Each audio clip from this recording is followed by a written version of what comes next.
አንተ ቤት እኔ አንተ ፊት የምቆም ሰው አይደለሁ።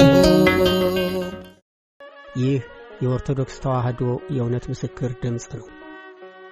የተከበራችሁ የተወደዳችሁ የክርስቶስ ቤተሰቦች፣ የእናታችን የእመቤታችን የቅድስት ድንግል ማርያም ወዳጆች እንደምን ሰነበታችሁ? አሜን። እስከ መጨረሻው የወደደን በክቡር ደሙ የዋጀን ዕድሜ ለንስሐ ዘመን ለፍስሐ ሰጥቶ እስከዚህ ዕለት ያደረሰን የቅዱሳን አባቶቻችን አምላክ እግዚአብሔር ስሙ ከአጽናፍ እስከ አጽናፍ የተመሰገነ ይሁን። በዛሬው መርሃ ግብራችን የምናስደምጣችሁ ስለ ጾመ ፍልሰታ ለማርያም ይሆናል። ተከታተሉ። ጾመ ፍልሰታ ለማርያም እንኳን ለዚህ ለምንናፍቀው መንፈሳዊ ወቅት በሰላም አደረሰን አደረሳችሁ። ፍልሰታ የሚለው ቃል ፈለሰ ከሚለው የግዕዝ ግስ የተገኘ ሲሆን ትርጉሙም መለየት፣ መሞት፣ ማረግ፣ ወደ ላይ መውጣት የሚል እንደሆነ ታላቁ ሊቅ አለቃ ኪዳነ ወልድ ክፍሌ ተርጉመውታል። በዚህም ርዕሳችን የእመቤታችን የቅድስት ድንግል ማርያም ሥጋ ከጌቴሰማኒ ወደ ዕፀ ሕይወት ገነት የተሰወረበትን ያረገበትን እንዲሁም ደግሞ ከዕፀ ሕይወት ስር የተነሳበትን ታላቁን መንፈሳዊ ታሪክ የምንመለከተበት ክፍል ነው። ለምንድን ነው የምንጾመው ቢሉ እግዚአብሔር ስላዘዘን ነው። ሃይማኖት ማለት በነፍስም በሥጋም ለእግዚአብሔር መታዘዝ ማለት ነው። እግዚአብሔር ያዘዘውን መፈጸም ማለት ነው። ቀጥሎ በመጠኑ በተጠቀሱት የመጽሐፍ ቅዱስ ጥቅሶች ላይ ጾምን እግዚአብሔር እንዳዘዘው እናያለን። ኦሪት ዘጸአት ምዕራፍ 34 ቁጥር 28፣ መዝሙረ ዳዊት 108 ቁጥር 24፣ የማቴዎስ ወንጌል ምዕራፍ 4 ቁጥር 4፣ የማቴዎስ ወንጌል ምዕራፍ 17 ከቁጥር 14 ጀምሮ፣ አንደኛ ቆሮንቶስ ምዕራፍ 8 ቁጥር 8። የምንጾመው ሰውነታችንን በእግዚአብሔር ፊት ለማዋረድ ነው። ስንጾም የእግዚአብሔር መልአክ ይቀርበናል። ትንቢተ ዳንኤል ምዕራፍ 10 ከቁጥር 2 ጀምሮ። በሕይወተ ሥጋ ሳለን ካልጾምንና ካልጸለይን ነፍሳችን ልትለመልም አትችልም። በጾም በጸሎት ዲያብሎስን ዓለምንና ፍትወታተ እኩያትን ድል መንሳት ይቻላል። እንደዚሁም በጾም አማካኝነት መንፈሳዊ ሕይወትን ማሳደግ ይቻላል። ጾም ማለት ጾመ፣ ተወ፣ ታቀበ፣ ታረመ ከሚለው የግዕዝ ግስ የተገኘ ቃል ሲሆን የቃሉ ትርጉሙም ምግብ መተው፣ መከልከልና መጠበቅ ማለት ነው። ጾም ጥሉላት መባዕልትን ፈጽሞ መተው፣ ሰውነትን ከመብልና ከመጠጥ እንዲሁም ከሌላውም ክፉ ነገር ሁሉ መጠበቅ፣ መግዛት፣ መቆጣጠር፣ በንስሐ ታጥቦ በጸሎት ወደ እግዚአብሔር መቅረብና እርሱንም ደጅ መቅናት ነው። ስለዚህም ዓይን ይጹም፣ ጆሮ ይጹም፣ እግርና እጅ የመሳሰሉት የስሜት ሕዋሳቶቻችን መጾም አለባቸው። ከምግብና መጠጥ የምንቆጠበው በራሱ ኃጢአት ስለሆነ ሳይሆን ምግብና መጠጥ ሥጋን አጥግቦ በገደል ስለሚጥል ወዳልተፈለገ አቅጣጫ ስለሚጎትት ነው። በዋናነት ስንጾም ከሐሜት፣ ከአሉባልታ፣ ከዝሙትና በሐሰት ከመመስከር ወዘተ መቆጠብ አለብን። እንደ ኢትዮጵያ ኦርቶዶክስ ተዋሕዶ ቤተክርስቲያን የማኅበር ወይም የአዋጅ ጾም በዓመት ውስጥ የሚጾሙ 7 አጽዋማት አሉ። እነዚህም አንደኛ ጾመ ነቢያት ከኅዳር 15 እስከ ታኅሳስ 29፣ ሁለተኛ ጾመ ነነዌ ከጾመ ሁዳዴ መግቢያ 15 ቀን በፊት ያሉት 3 ቀናቶች ከሰኞ እስከ ረቡዕ፣ ሦስተኛ ጾመ ሁዳዴ ከጾመ ነነዌ 15 ቀናት በኋላ ለ55 ቀን ይጾማል። አራተኛ ጾመ ገሃድ የገና ዋዜማና ጥር 10 ቀን ይጾማል። አምስተኛ ጾመ ድህነት ከበዓለ 50 በኋላ ከሚመጣው ረቡዕ ጀምሮ ይጾማል። ስድስተኛ ጾመ ሐዋርያት ከበዓለ 50 ማግስት ሰኞ ጀምሮ እስከ ሐምሌ 5 ይጾማል። ሰባተኛና የመጨረሻው ጾመ ፍልሰታ ሲሆን ከነሐሴ 1 እስከ ነሐሴ 15 ቀን ይጾማል። አሟሟትሽ በጥር ነሐሴ መቃብር ድንግል ያንቺ ለብቻ ነው ትንሣኤሽ ሲነገር ድንግል ሥጋሽ በምድር ላይ የታለ እንደ ፍጡር ድንግል። ከላይ ከተዘረዘሩት ከሰባቱ አጽዋማት ዛሬ የምንመለከተው ጾመ ፍልሰታ ለማርያምን ይሆናል። ይህ ጾም ከነሐሴ 1 እስከ ነሐሴ 15 ቀን የእመቤታችን ዕረፍት፣ ትንሣኤና ዕርገቷ የሚታሰብበት ወቅት ነው።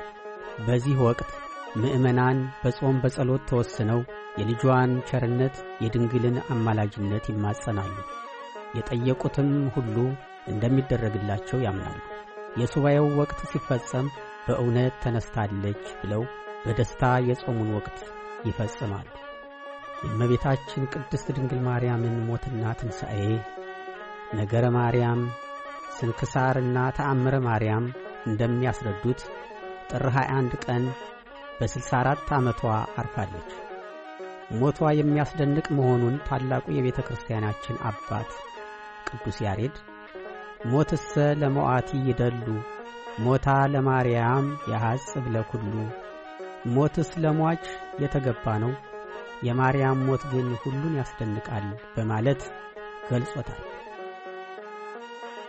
ቅዱሳን ሐዋርያት የእመቤታችንን የከበረ ሥጋዋን ገንዘውና ከፍነው ለማሳረፍ ወደ ጌቴሰማኒ መካነ ዕረፍት ወይም የመቃብር ቦታ ይዘው ሲሄዱ አይሁድ ለምቀኝነት አያርፉምና በቅንዓት መንፈስ ተነሳስተው ቀድሞ ልጇን በሦስተኛው ቀን ከሙታን ተነሣ፣ በ40ኛው ቀን ወደ ሰማይ አረገ፣ እንደገናም ተመልሶ ይህን ዓለም ለማሳለፍ ይመጣል እያሉ ሲያውኩን ይኖራሉ። አሁን ደግሞ እርሷንም እንደ ልጇ ተነሳች፣ አረገች እያሉ ሲያውኩን ሊኖሩ አይደለምን?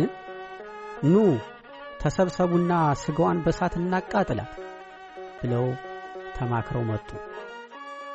ከዚህም በኋላ ታውፋንያ የሚባል አይሁዳዊ የከበረ ሥጋዋን የተሸከሙበትን አጎበር ወይም ያልካ ሸንኮፍ በድፍረት ያዘ።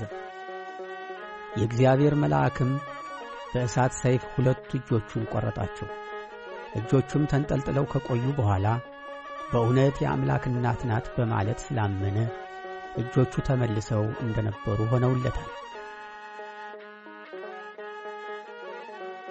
ከዚህ በኋላ መልአከ እግዚአብሔር የእመቤታችንን የከበረ ሥጋ ከሐዋርያው ከቅዱስ ዮሐንስ ጋር ነጥቆ ወስዶ በገነት ከዕፀ ሕይወት ሥር አስቀመጠው። ቅዱስ ዮሐንስም ከጥቂት ጊዜ በኋላ ወደ ሐዋርያት ሲመጣ የእመቤታችንን የከበረ ሥጋ በገነት መኖሩን ነገራቸው። ሐዋርያትም የእመቤታችንን የከበረ ሥጋ አግኝተው ለመቅበር በነበራቸው ምኞትና ጉጉት ዮሐንስ አይቶ እኛ እንዴት ሳናይ እንቀራለን? ብንጠየቅስ ምን እንመልሳለን? በማለት በነሐሴ 1 ቀን ሱባኤ ጀምረው ሲጾሙና ሲጸልዩ ከሰነበቱ በኋላ በሁለተኛው ሱባኤ መጨረሻ ጌታችን የእመቤታችንን ትኩስ የከበረ ሥጋ አምጥቶ ስለሰጣቸው በታላቅ ዝማሬ በውዳሴ ወስደው ቀድሞ በተዘጋጀው መካነ መቃብር በጌቴሰማኒ ቀበሩት። ሥጋሽን ሲያሳርጉ መላእክተ ሰማይ ድንግል ቶማስ በደመና ሲመጣ መንገድ ላይ ድንግል። የእመቤታችን የከበረ ሥጋዋ ዕረፍት በተፈጸመ ጊዜ ከ12ቱ ሐዋርያት አንዱ የሆነው ቅዱስ ቶማስ አልነበረም። ከሀገረ ስብከቱ በደመና ተጭኖ ወደ ኢየሩሳሌም ሲመጣ እመቤታችን በተቀበረች በሦስተኛው ቀን እንደ ልጇ ትንሣኤ ተነስታ ስታርግ ያገኛታል። ቀድሞ የልጅሽን አሁን ደግሞ የአንቺን ትንሣኤ ሳላይ ቀረሁ ብሎ ሲያዝን እመቤታችን ከእርሱ በቀር ሌሎች ሐዋርያት ትንሣኤዋን እንዳላዩ ነግራው ቅዱስ ቶማስን አጽናናችሁ። ሄዶም ለሐዋርያት የሆነውን ሁሉ እንዲነግራቸው አዝዛው ለምልክት የሆነው ዘንድ የተገነዘችበትን ሰበኗን ሰጥታው ወደ ሰማይ አርጋለች። ቅዱስ ቶማስም ሐዋርያት ወዳሉበት ኢየሩሳሌም በደረሰ ጊዜ የሆነስ ሆነና የእመቤታችን ነገር እንዴት ሆነ ብሎ ቢጠይቃቸው እመቤታችንን እኮ ቀበርናት ብለው ነገሩት። እርሱም አውቆ ምስጢሩን ደብቆ አይደረግም ሞት በጥር በነሐሴ መቃብር እንደምን ይሆናል አላቸው። ቅዱስ ጴጥሮስም አንተ መጠራጠር ልማድህ ነው፣ ቀድሞ የጌታን ትንሣኤ ተጠራጠርክ፣ አሁንም አታምንም ብሎ የእመቤታችንን መካነ መቃብር ሊያሳዩት ይዘውት ሄዱ። መቃብሩን ቢከፍቱ የእመቤታችንን የከበረ ሥጋ አጡት፣ ደነገጡ። በዚህ ጊዜ ቅዱስ ቶማስ አታምኑኝም ብዬ ነው እንጂ እመቤታችንስ ተነስታ አርጋለች ብሎ የሆነውን ሁሉ ተረከላቸው። ከዚያም ምልክት እንዲሆን የሰጠችውን ሰበኗን አሳያቸው። እነርሱም ማድረጓን አምነው ሰበኗን ለበረከት ከተከፋፈሉ በኋላ ወደ የአህጉረ ስብከቶቻቸው ሄዱ። በየአህጉረ ስብከቶቻቸውም ሕሙማንን ሲፈውሱበትና ገቢረ ተአምር ሲያደርጉበት ኖረዋል። በዓመቱ ትንሣኤሽን ቶማስ አይቶ እኛ እንዴት ይቅርብን ብለው ነሐሴ 1 ቀን ጀምሮ ሱባኤ ገቡ። በሱባኤው መጨረሻ ነሐሴ 16 ቀን ጌታችን መድኃኒታችን ኢየሱስ ክርስቶስ የለመኑትን ልመና ተቀብሎ እመቤታችንን መንበር፣ ቅዱስ ጴጥሮስን ንፍቅ ወይም ረዳት ቄስ፣ ቅዱስ እስጢፋኖስን ገባሬ ሰናይ ወይም ዋና ዲያቆን አድርጎ ቀድሶ አቆርቧቸዋል። ከዚህ በኋላ እመቤታችንን ሐዋርያት በግልጽ ትንሣኤዋን ዕርገቷን እያዩአት ከጌታችን ጋር በክብር በይባቤና በመዝሙር ወደ ሰማይ አርጋለች። ቅዱስ ያሬድ በመዝሙሩ እመቤታችን ቅድስት ድንግል ማርያም ከምድር ወደ ሰማይ አረገች፣ በሰማይም ከልጇ ጋር በአብና በመንፈስ ቅዱስ ቀኝ ተቀመጠች እንዲል። የቅድስት ድንግል ማርያም ትንሣኤ የክብርና የሕይወት ትንሣኤ ሲሆን ሁለተኛ ሞትን አያስከትልም፣ ትንሣኤ ዘጉባኤንም አይጠብቅም። መድኃኒታችን ኢየሱስ ክርስቶስ የትንሣኤያችን በኩር ሆኖ በሞተ በሦስተኛው ቀን ተነስቷል። እናቱ እመቤታችንም በልጇ ሥልጣን እንደ ልጇ ትንሣኤ በሦስተኛው ቀን ተነስታ ትንሣኤ ዘጉባኤን ሳትጠብቅ በክብር አርጋለች። እንደዚህ ያለውን ትንሣኤ ከእርሷ በቀር ሌሎች ቅዱሳን ወይም ነቢያትና ሐዋርያት አላገኙትም። በዚህም ሁኔታ የቅድስት ድንግል ማርያም ትንሣኤ ከማናቸውም ትንሣኤ ልዩ ሆኖ እናገኘዋለን።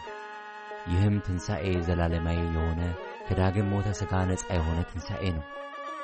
ስለ ቅድስት ድንግል ማርያም ከመቃብር መነሳት በነሐሴ 16 ቀን የሚነበበው መጽሐፈ ስንክሳር እንደሚያስረዳን አባቷ ዳዊት በገናውን እየደረደረ፣ ጸሐፊው የነበረው ዕዝራም መሰንቆውን ይዞ፣ ቅዱሳን መላእክት ነቢያትና ጻድቃን እያመሰገኗት በብሩህ ደመና ወደ ሰማይ አረገች። ከዚያም በክብር ተቀመጠች። በዚያም ስፍራ ሁለተኛ ሞት ወይም ማኅዘን፣ ጩኸትና ሥቃይ የለም፣ የቀደመ ሥርዓት አልፏልና። ራእይ ዮሐንስ ምዕራፍ 21 ከቁጥር 4 እስከ 5። የእመቤታችን ዕርገትም በመጽሐፍ ቅዱስ ከተገለጸው ከነ ሄኖክና ኤልያስ ዕርገት የተለየ ነው። ሄኖክ ወደ ሰማይ ያረገው በምድር ሳለ እግዚአብሔርን በእምነቱና በመልካም ሥራው ስላስደሰተና በሥራውም ቅዱስ ሆኖ ስለተገኘ ነው። ወደፊትም ገና ሞት ይጠብቀዋል። ሞቶም ትንሣኤ ዘጉባኤ ያስፈልገዋል። ሄኖክ ሞትን እንዳያይ በእምነት ተወሰደ፣ እግዚአብሔርም ስለወሰደው አልተገኘም። የሐዋርያው የቅዱስ ጳውሎስ መልእክት ወደ ዕብራውያን ምዕራፍ 11 ቁጥር 5። ነቢዩ ኤልያስም በእሳት ሰረገላ ተነጥቋል።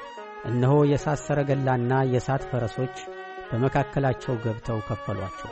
ኤልያስም በአውሎ ነፋስ ወደ ሰማይ ወጣ። ሁለተኛ ነገሥት ምዕራፍ 2 ቁጥር 10።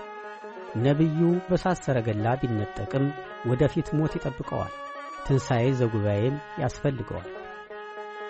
ኢትዮጵያዊው ሊቅ ቅዱስ ያሬድም በድርሰቱ ስለ ቅድስት ድንግል ማርያም ዕርገት አብዝቶ አምልቶ ጽፏል።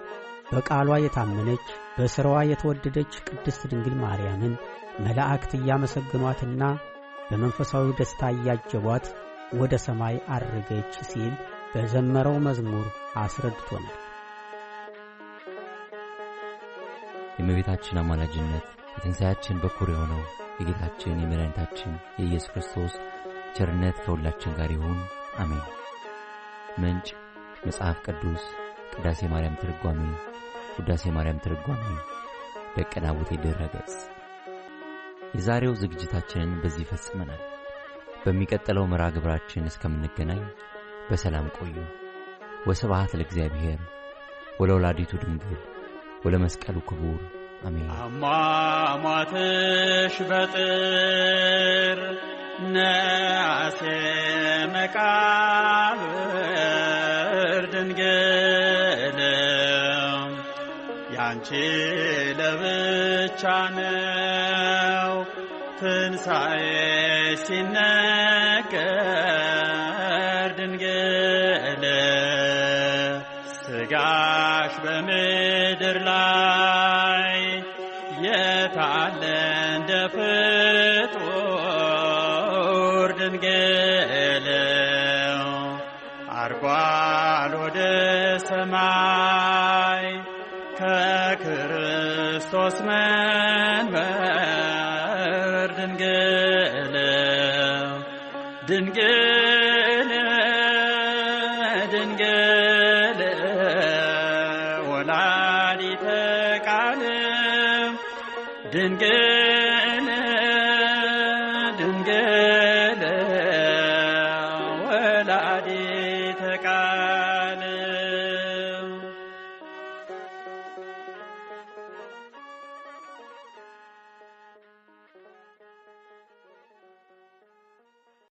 አነሳስቶ ላስጀመረን አስጀምሮ ላስጨረሰን ለልዑል እግዚአብሔር ክብር ምስጋና ይገባል ለዘላለሙ አሜን።